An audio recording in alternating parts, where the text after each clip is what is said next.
सो hello दोस्तों, welcome back to the channel Commerce Heroes Classes. और हम लोग कंटिन्यू कर रहे हैं अपने टॉपिक के साथ, that is the national income. और नेशनल इनकम मैक्रो इकोनॉमिक्स का सबसे सबसे सबसे ज्यादा इंपॉर्टेंट टॉपिक है। तो नेशनल इनकम का बड़े वाला क्वेश्चन करने के लिए ना, 6 मार्क का क्वेश्चन करने के लिए पहले आपको छोटे छोटे कॉन्सेप्ट समझने पड़ेंगे, छोटे छोटे 3 चैप्टर्स खत्म करने पड़ेंगे, फिर चैप्टर नंबर 4 के अंदर आप फाइनली प्रैक्टिकल क्वेश्चन कर पाओगे।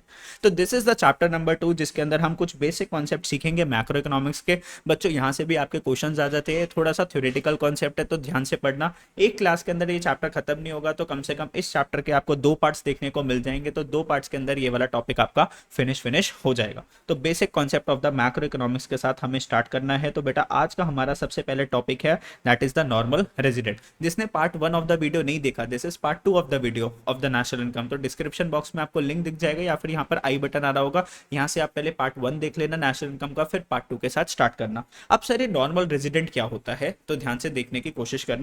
रेजिडेंट क्या होता है सबसे पहले समझ लो। रेजिडेंट क्या होता है ये समझ लो, और फिर हम समझेंगे मान लो सिटीजनशिप क्या होती है, रेजिडेंटशिप क्या होती है, नॉर्मल रेजिडेंट क्या होता है। तो चलो पढ़ना स्टार्ट करते हैं। Normal resident of the country refers to an individual, तो आपके और मेरे जैसा लोग, normal resident of the country refers to individual या फिर a company who ordinary resides in the country, मतलब जो किसके अंदर रहता है, कंट्री के अंदर रहता है। जैसे मान लो मैं इंडिया में रहता हूँ, तो मैं नॉर्मल रेजिडेंट कौन सी कंट्री का हूँ, इंडिया का हूँ। लेकिन सर सिर्फ रहने से बात नहीं बनती, एक और चीज करनी पड़ेगी। And who centre of economic interest also lies in that country, मतलब मैं रह इंडिया में रहूं, प्लस मेरा सेंटर ऑफ इकोनॉमिक इंटरेस्ट भी किस में होना चाहिए, इंडिया में होना चाहिए। अब आप बोलोगे कि सर ये सेंटर ऑफ इकोनॉमिक इंटरेस्ट का मतलब क्या होता है, तो बेटा दो चीजें।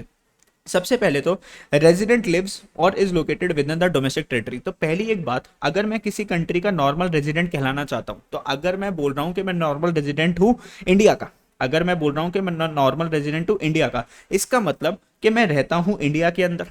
डोमेस्टिक टेरिटरी मतलब इंडिया के अंदर रहता हूं। The resident carries out basic economic activities of earning. अब मैं जो पैसे जो कमा रहा हूं और जो मैं खर्चा जो कर रहा हूँ और मैं पैसे जो जोड़ रहा हूँ, वो भी सारी कहां पर कर रहा हूँ, इंडिया में कर रहा हूँ। मान लो मैं इंडिया में रह रहा हूँ, मैं पैसे कमा भी इंडिया से रहा हूँ, मैं खर्चा भी इंडिया में कर रहा हूँ और मैं सेविंग्स भी इंडिया में कर रहा हूँ। अगर ये सारी चीजें अगर मैं इंडिया में कर रहा हूँ, तो I am the normal resident of India.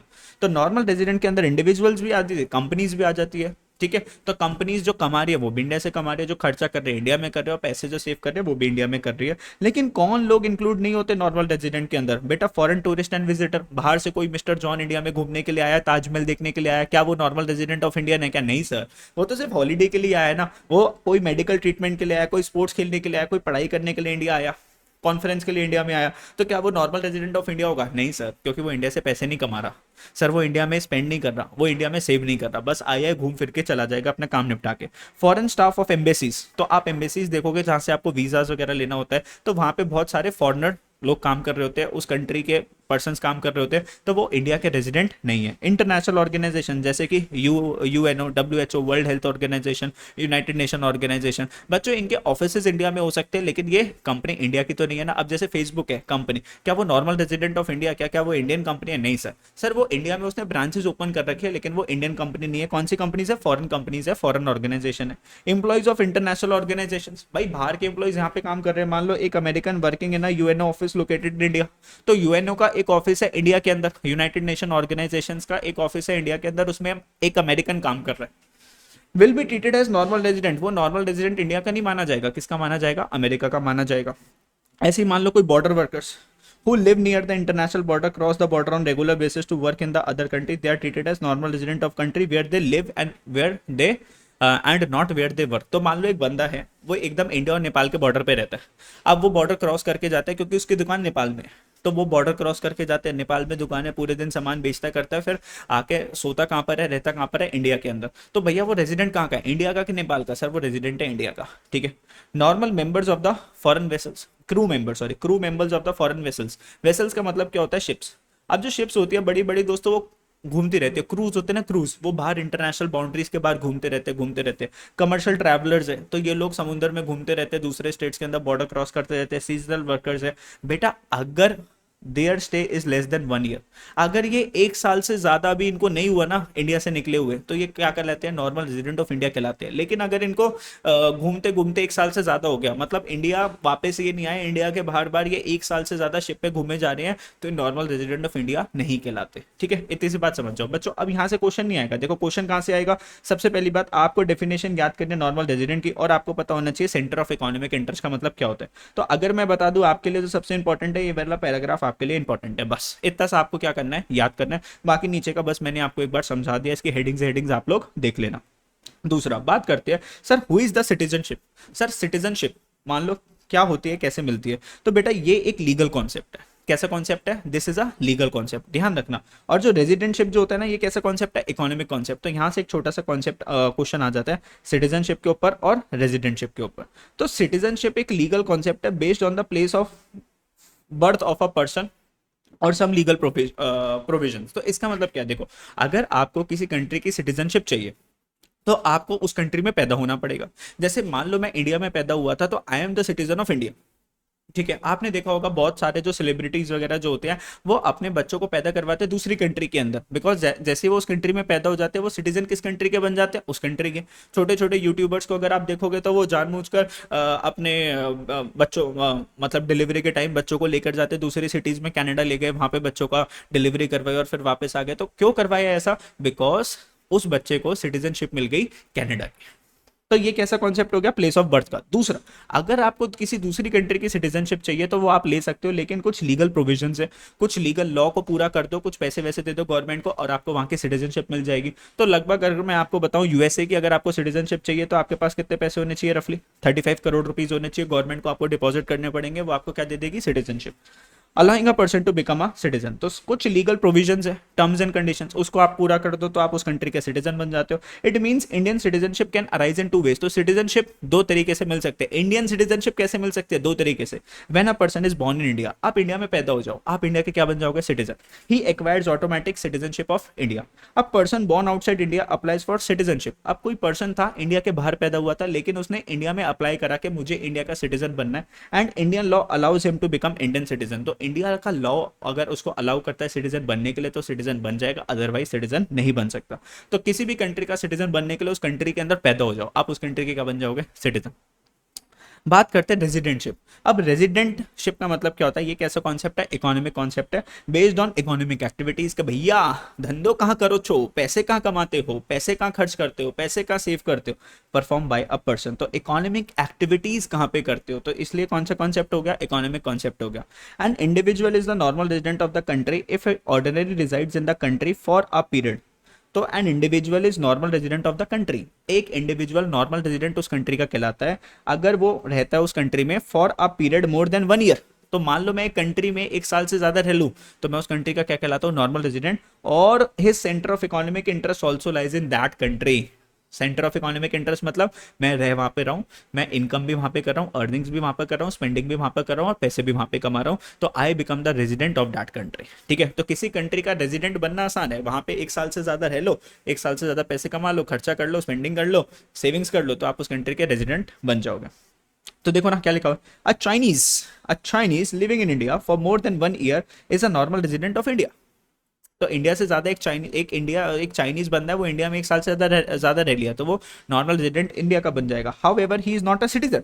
Sir वो रेजिडेंट तो है, लेकिन वो सिटीजन नहीं है ऑफ इंडिया का, as he does not hold citizenship of India. तो he is the resident of India, but he is not the citizen of India. Similarly a non resident India, NRI, non resident Indian, is a citizen of India. NRI कौन होता है, sir वो पैदा तो India में हुआ था, तो वो इंडिया का सिटीजन तो बन गया, लेकिन आजकल वो बाहर रहता है, बाहर जॉब कर रहा है, बाहर पैसे कमा रहा है, बाहर सेविंग्स कर रहा है। तो एनआरआई कौन होता है, NRI is a citizen of India but a resident of the country in which he lives. तो मान लो एक बंदा था, वो इंडिया में पैदा तो हुआ, जैसे सुंदर Pichai was born in India, but he is living in USA, he is doing salary job, कहां पे कर रहा है सर, यूएसए के अंदर, अर्निंग कहां पे कर रहा है, यूएसए के अंदर, स्पेंडिंग और सेविंग्स कहां पे कर रहा है, यूएसए के अंदर। तो मिस्टर सुंदर Pichai is the NRI. It means a person can be a citizen of one country. एक पर्सन सिटीजन एक कंट्री का हो सकता है, मतलब सुंदर Pichai is the citizen of India and at the same time resident of another country, but he is the resident of USA. ठीक है, इतनी प्यार से तुम्हें कौन समझाएगा सर, मैं ही समझाऊंगा बस आप लोगों को, समझे मेरी बात नहीं समझे। अगर वीडियोस अच्छे लगते तो चैनल को क्या कर देना, सब्सक्राइब कर देना, ठीक है, और वीडियो को लाइक कर देना, दोस्तों के साथ शेयर कर देना, और अगर अच्छी लगती है तो भैया नीचे कमेंट बॉक्स में कमेंट करके भी बता देना यस सर हमें वीडियो समझ में आ रही है, ठीक है, बस इतनी सी तो बात है। और क्या मांग ली मैंने तुमसे, जान थोड़ी ना मांग ली। चलो बात करते हैं factor income and transfer income की। सर ये फैक्टर इनकम क्या है, ट्रांसफर इनकम फटाफट से देखते हैं। सर फैक्टर इनकम क्या होता है, अभी तुमको समझाना सर्कुलर फ्लो ऑफ इनकम में।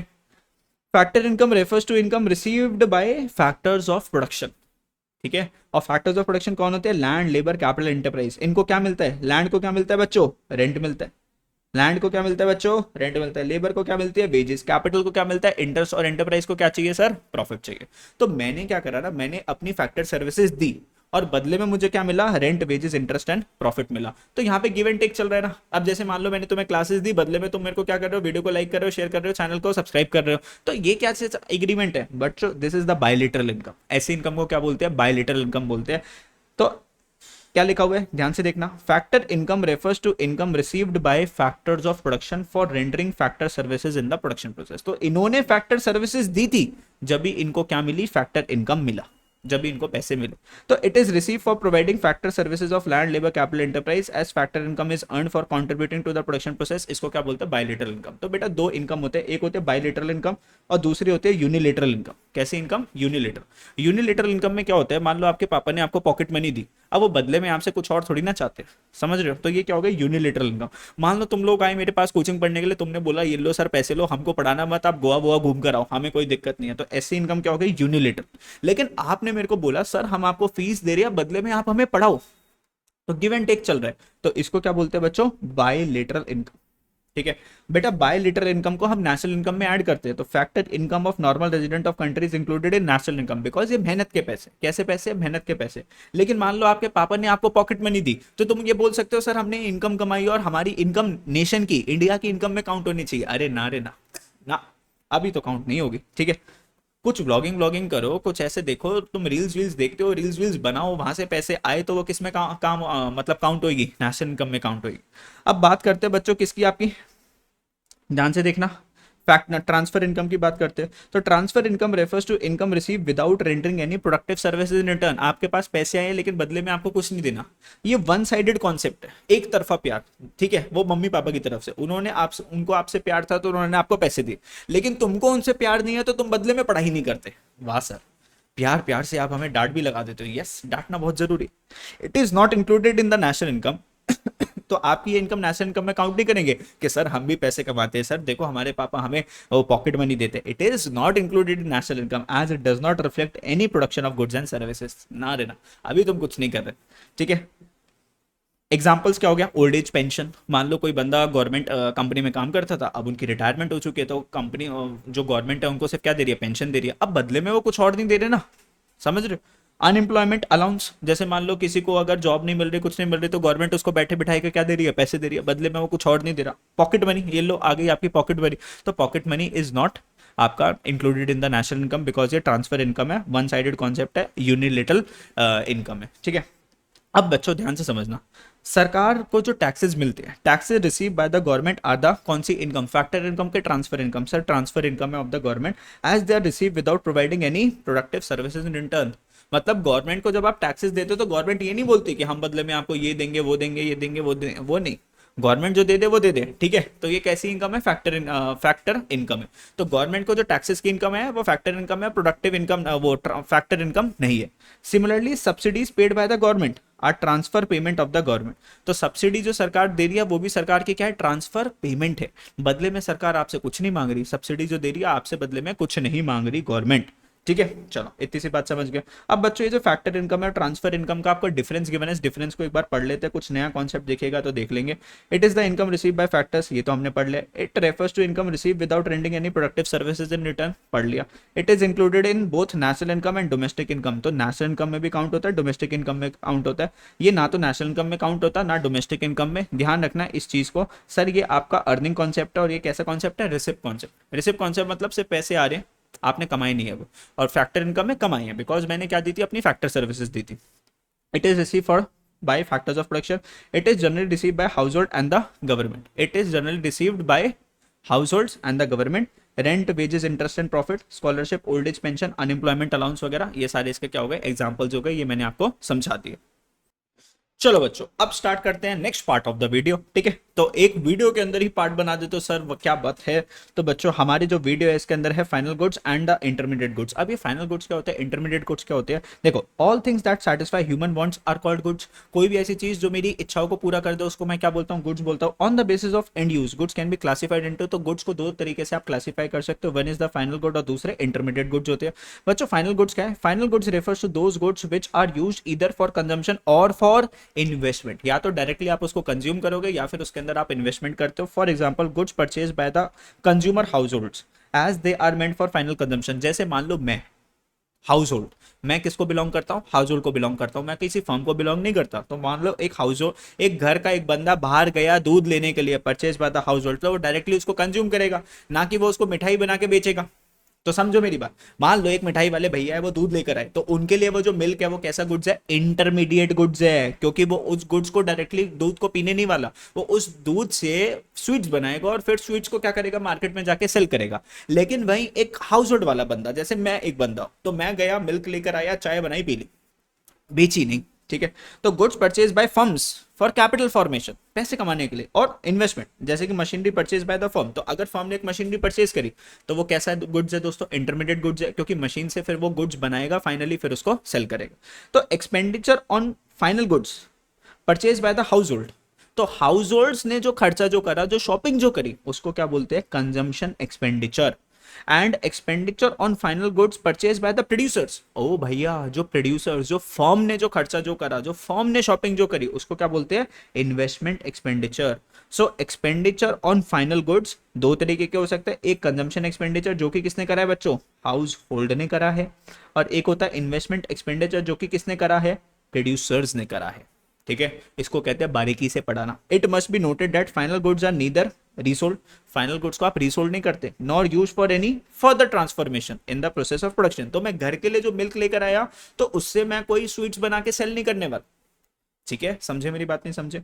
अब बात करते हैं इंटरमीडिएट गुड्स क्या होते हैं। Intermediate goods refers to those goods which are used either for resale, क्यों लेकर आए थे, क्योंकि उससे कुछ और बना के आगे आप सेल करोगे, और for production in the same year. Goods purchase for resale like milk purchase by the dairy shop, goods use for further production like milk use for making sweets. तो ये सारा क्या हो गया बच्चों, इंटरमीडिएट गुड्स हो गया। ठीक है, ध्यान से इतनी सी बात समझ गए, यस ओके सर, हम इतनी सी बात समझ गए। अब ध्यान से देखना, इसके बीच में ना डिफरेंस गिवन है, और ये सबसे मोस्ट इंपॉर्टेंट आपका क्या हो जाएगा, डिफरेंस हो जाएगा। इस डिफरेंस में मैं सारी बातें आप लोगों को सिखा दूंगा, तो डिफरेंस ध्यान से लर्न कर लेना। तो final goods refers to those goods which are either for consumption और फॉर इन्वेस्टमेंट, तो या तो कंजम्पशन के लिए या फिर इन्वेस्टमेंट एक्सपेंडिचर। ठीक है, तो consumption expenditure plus investment expenditure, consumption expenditure is done by the household and the investment expenditure is done by the firms. Intermediate goods refers to those goods which are used either for resale, तो एक मिठाई वाले भैया ने milk purchase करा, मिठाई बनाएंगे, cell कर देंगे, और for further production in the same year. बात करते हैं nature, they are included in both national and domestic income. ध्यान से समझना, फाइनल गुड्स को हम इंक्लूड करते हैं नेशनल इनकम में और डोमेस्टिक इनकम में। ध्यान रखना, जब क्वेश्चन आएगा फाइनल गुड्स लिखा है तो नेशनल इनकम निकालते टाइम उसको ऐड करोगे। They are neither included in the national income nor in the domestic income, इनको आप ऐड नहीं करते। बच्चों सुनो ना मेरी बात, मान लो मैं एक हलवाई हूं, ठीक है, मेरी एक स्वीट्स की शॉप है। किसकी शॉप है बच्चों, स्वीट्स की शॉप है। तो मैं जो बेचता हूं ना, मैं सर्दियों में बेचता हूं बच्चों गाजर का हलवा। क्या बेचता हूं दोस्तों, गाजर का हलवा, मेरा ही हलवा हलवा हलवा। तो मैंने क्या बेचा बच्चों, गाजर का हलवा। ठीक है, अब बच्चों ये गाजर का हलवा बनाने के लिए आपको पता है मेरे को मिल्क चाहिए, सर कैरेट चाहिए, सर शुगर चाहिए, सर ड्राई फ्रूट चाहिए, महंगे वाला बनाता हूँ ना, सस्ते वाला नहीं बनाता। सर देसी घी चाहिए, ओहो देसी घी वाला, तो देसी घी चाहिए। तो स्वीट शॉप है मेरी सर दोस्तों, मेरे को हलवा बनाता हूँ दोस्तों, और मेरे को मिल्क चाहिए, कैरेट चाहिए, शुगर चाहिए, ड्राई फ्रूट चाहिए, देसी घी चाहिए। समझे मेरी बात, इतनी सी नहीं समझे, यस सर। तो बच्चों अब एक मेरी एक बात छोटी सी समझना कि बेटा ये सारे जो गुड्स है ये कैसे गुड्स है, इंटरमीडिएट गुड्स है। तो स्वीट शॉप वाले ने जब इसको परचेज करा, क्यों परचेज करा था, क्योंकि वो आगे उसको रीसेल करने वाला था, हलवा में कन्वर्ट करके आगे रीसेल करने वाला था, तो ये उसके लिए इंटरमीडिएट गुड्स है। समझे मेरी बात, नहीं समझे। तो बेटा जब ये हलवा सेल करेगा, लेट सपोज ये हलवा सेल करता है गाजर का 800 रुपीज पर केजी। अरे जब हलवे को इसने नेशनल इनकम के अंदर ऐड कर दिया, बोले तो हलवा तो क्या था दोस्तों, फाइनल गुड्स था।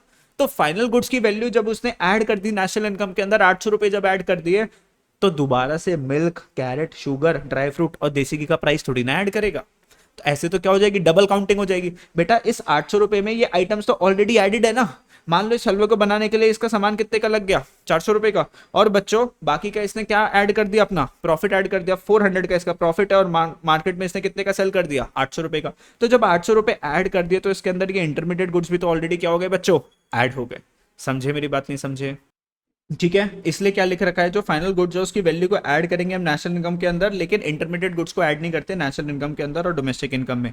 Value addition, they are ready for use by the final users, that is no value has to be added to the final good. बेटा they are not ready for use, बेटा अगर मेरे को गाजर का हलवा बेचना है तो सीधा कैरेट के अंदर मेरे को और चीजें भी तो ऐड करनी पड़ेगी। गाजर के अंदर सर मिठाइयाँ डालूंगा, ड्राई फ्रूट डालूंगा, देसी घी डालूंगा, खोआ डालूंगा, जब भी तो उसकी वैल्यू क्या करेगी दोस्तों, इंक्रीज करेगी। तो इंटरमीडिएट गुड्स के अंदर some value has to be added. अब मिल्क है, मेरे को स्वीट्स बनानी है, तो उसके अंदर और चीजें भी तो डालनी पड़ेगी टू द इंटरमीडिएट गुड्स। तो इंटरमीडिएट गुड्स के साथ कुछ और चीजें भी आपको मिक्स करनी पड़ती है, उसके बाद फाइनल गुड बनता है एंड उसके बाद उसको सेल करता है। तो they are not ready for use, ये रेडी फॉर यूज नहीं है। लेकिन ये क्या है, रेडी फॉर यूज। बोले तो यहाँ पर क्या आ गया, गाजर का हलवा आ गया यहाँ पर, और यहां पर क्या आ गया, उसके रॉ मटेरियल आ गया। ठीक है, production boundary, they have cross the production boundary, मतलब ये कंपनी के बाहर निकल चुके हैं। बोले तो किसके हाथ में जा चुके हैं, कंज्यूमर के हाथ में जा चुके हैं।